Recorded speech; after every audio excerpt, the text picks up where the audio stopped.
Karibu ndugu mpendwa msikilizaji wa kipindi cha usiku wa rehema. Naitwa Geoffrey Martin Kaputa wa Kanisa Takatifu la Uamsho Tanzania. Tuko Kazegunga karibu na Msimba. Somo langu, kwa nini watu wanaumwa? Kwa nini Wakristo wanaumwa? Ndugu unayenisikiliza popote pale ulipo, kimsingi wanaomwamini Mungu, wanaomwamini Bwana wetu Yesu Kristo, ili hali Yesu alisema kwa kupigwa kwake tumepona. Swali langu ni kwa nini wanaumwa? Ni vizuri ukasikiliza kwa makini sana ili ukafahamu kwamba kwa nini watu wanaumwa, kwa sababu hautakiwi kuumwa kabisa. Na usiniambie mtumishi, mbona tunaumwa? Ni kweli tunaumwa. Wakristo wanaumwa, hata kwenye Biblia wamewahi kuumwa. Lakini Biblia inasema katika Warumi 14, yeye aliye dhaifu wa imani mkaribisheni, wala msimhukumu mawazo yake. Kuumwa kwa Wakristo wanaumwa, na aliye dhaifu wa imani wala hatumhukumu, na unaumwa kama kawaida. Lakini nitakuonyesha kibibilia namna ambavyo Wakristo wa zamani walivyoshughulikia magonjwa, namna ambavyo Mungu aliwatokea kwa namna ya ajabu. Leo hii Wakristo wengi wamekuwa hawatumaini tena uponyaji kwa nguvu ya Mungu. Na ndio maana tunapofundisha masomo haya uponyaji wa nguvu ya kiungu, wengi wanashambulia na kusema hamna kitu kama hicho. Kwa nini? Kuna hospitali zipo na kibibilia, zipo kabisa, zipo. Na ndio maana hata Luka mwenyewe alikuwa ni tabibu. Na zipo kwa ajili ya walio dhaifu wa imani waweze kutibiwa hapo. Acha twende moja kwa moja, kwa nini Wakristo wanaumwa? Jambo la kwanza, hawajui ya kuwa chanzo cha magonjwa ni shetani. Wakristo wengi hawajui ya kuwa chanzo cha magonjwa ni shetani. Ukisoma Isaya 14 kuanzia mstari wa 11, Biblia inaeleza ya kuwa namna ambavyo shetani alipokosa alitupwa chini akiwa amefunikwa na vidudu. Acha nikusomee pale haraka haraka katika kitabu cha Isaya, sura yake ni ya 14 na mstari wake ni wa 11. Biblia inasema, fahari yako imeshushwa hata kuzimu, na sauti ya vinanda vyako funza wametandazwa chini yako, na vidudu vinakufunika. Hebu lisikie hilo neno, vidudu vinakufunika.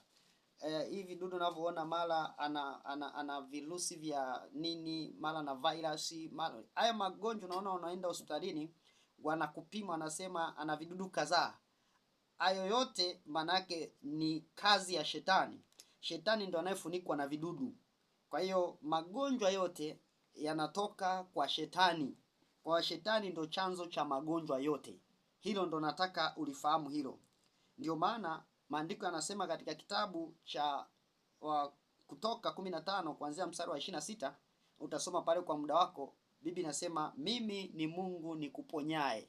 Manake Mungu anatuponya magonjwa ambayo kwa asili yanatoka kwa shetani. Ndio maana utasoma Matendo ya Mitume 10:38, Yesu alikuja kuwaponya watu walioonewa na shetani, walioonewa na shetani. Ndio maana utaona hata wakati anamponya yule mtu aliyekuwa ana ukoma hapa, akasema binti wa Ibrahim ameonewa na shetani kwa muda wa miaka 18. Hebu sikiliza, ameonewa na shetani. Kwa shetani anaonea watu kwa kuwatupia magonjwa. Unakuta mtu anaumwa kisukari, ni kiini macho tu cha shetani. Unakuta mtu anaumwa kansa, anaumwa pressure. Hayo magonjwa yote yanasababishwa na shetani. Bwana Yesu apewe sifa. Yanasababishwa na shetani. Unakuta mtu mwanamke anaenda kwenye siku zake, anakuwa na maumivu ya tumbo, anaumwa sana. Haya yote ni kazi ya mapepo. Uvimbe tumboni ni kazi ya mapepo, anaitwa pepo wa udhaifu. Kwa shetani anafanya hiyo kazi, na ndio maana unakuta hata watu wanaenda hospitalini, wanawake enda kujifungua, shetani anachokifanya anapiga upofu madaktari, wanaiona operation. Wanakuta wanamwambia njia haijafunguka. Akimwambia njia haijafunguka, lengo amfanyie operation. Juzi nilikuwa na mshirika mmoja nyumbani, akawa anaenda kujifungua. Alipofika wakamwambia huyu anatakiwa afanyie operation. Sasa alikuwa alishafundishwa kanuni hiyo. Akasema sikubali operation, mimi nitajifungua mwenyewe. Sasa siku ikawa imepita, wakasema huyu inabidi afanyie operation tu. Yeye kwa sababu anajua kanuni ya kiungu kwamba sitakiwi, akasema japo njia sioni, lakini nitajifungua tu bila operation. Lakini Mungu jalia, na kweli mpaka madaktari wakaja wakashangaa amejifungua bila operation. Ni juzi tu hapa akajifungua bila operation. Kwa shetani anachokifanya ni kuwapiga watu upofu, anapiga madaktari wanaiona operation, anasema hamna njia hapa, ili anywe damu, kwa sababu mapepo yanakunywa damu. Kwa kuna watu unakuta wanapitia vitu ambavyo hawajui kwamba ni kazi ya shetani, lakini ukijua kwamba shetani yuko kazini, nataka nikwambie utakuwa salama salimini. Bwana pewe sifa. Acha niingie jambo la pili, niende haraka haraka. Jambo la pili, kwa nini wanaumwa? Kwa sababu hawajui kuwa Mungu hapendi kuwatesa wanadamu. Asili ya Mungu hapendi kuwatesa wanadamu. Ukisoma kitabu cha Matendo ya Mitume, Maombolezo sura ya 3 kuanzia mstari wa 32 na 33. Biblia inasema Mungu hapendi kuwatesa wanadamu, ajapomhuzunisha atamfariji kwa wingi wa rehema zake. Asili ya Mungu hapendi kuona mwanadamu anateseka.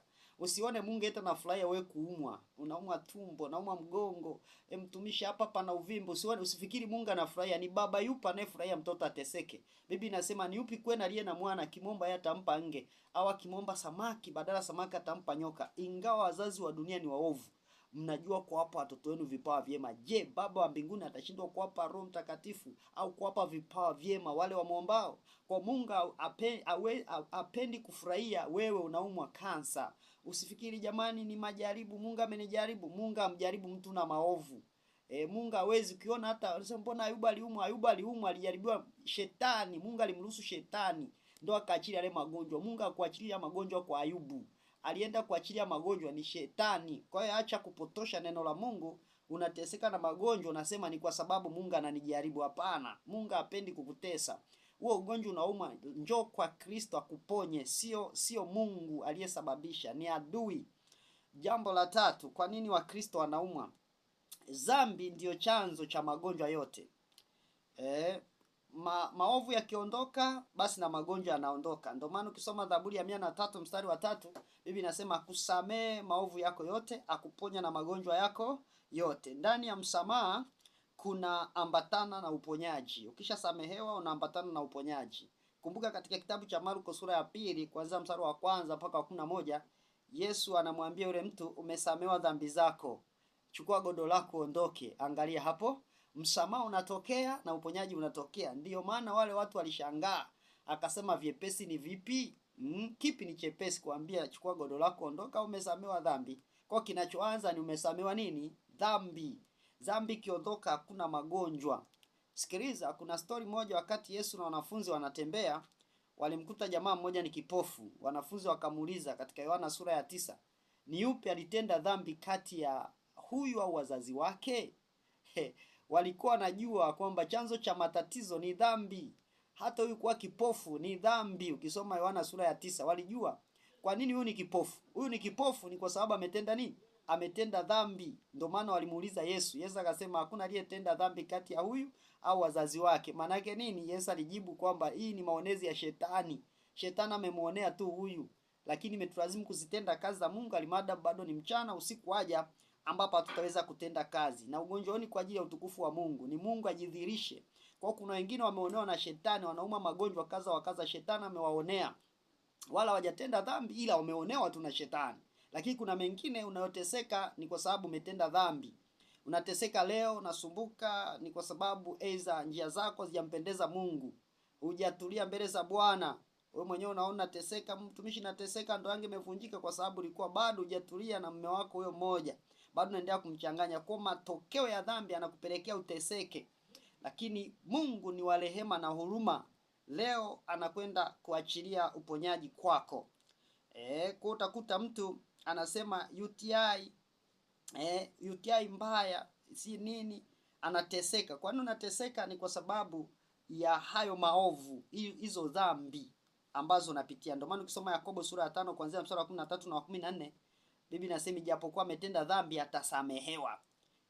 Atasamehewa japokuwa ametenda dhambi. Kwa hiyo utaona dhambi ndio inayopelekea magonjwa, ndio inayopelekea mtu ateseke, inayopelekea mateso. Yohana 5 mstari wa 6, Yesu anamwambia yule mtu, umekuwa mzima, usitende dhambi tena, lisije likakupata jambo kubwa zaidi. Lakini jambo la 4, kwa nini watu wanaumwa? Kwa nini watu wanaumwa? Ni kuwa na ugomvi au maneno na watumishi wa Mungu.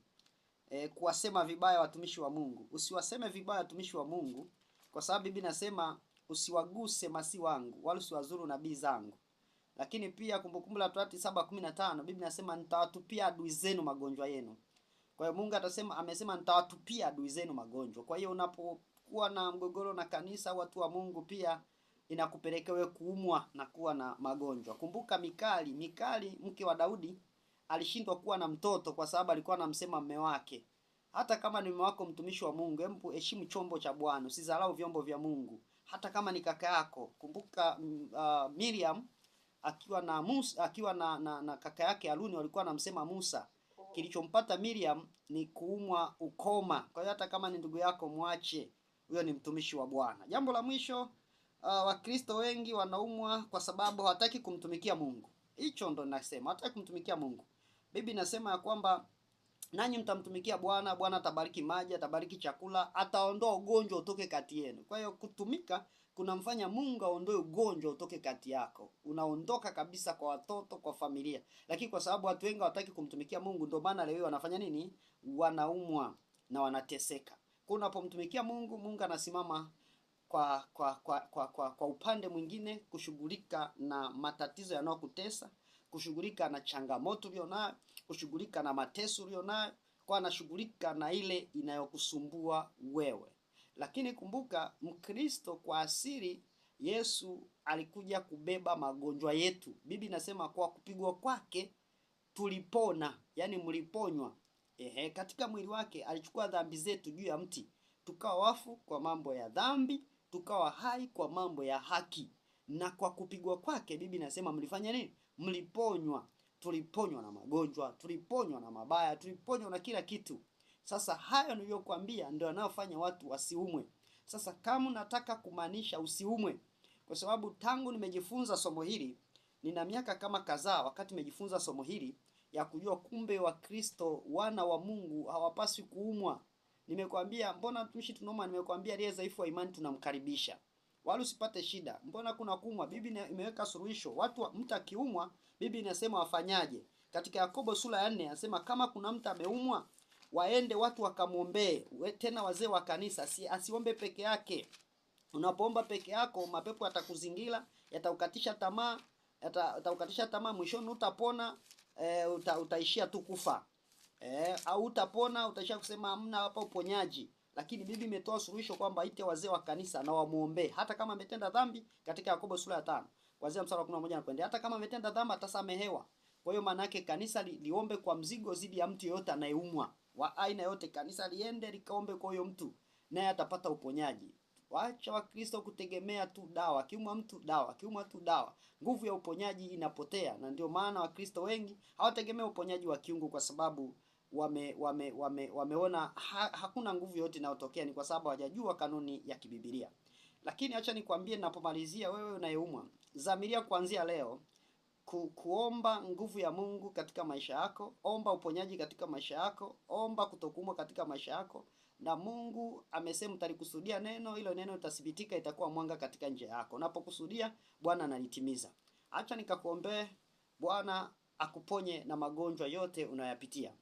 Mungu wetu na Baba yetu uliye mwema na mwaminifu, tazama mtu huyu amekusudia kutokuumwa kwa sababu anajua nguvu ya damu ya Yesu.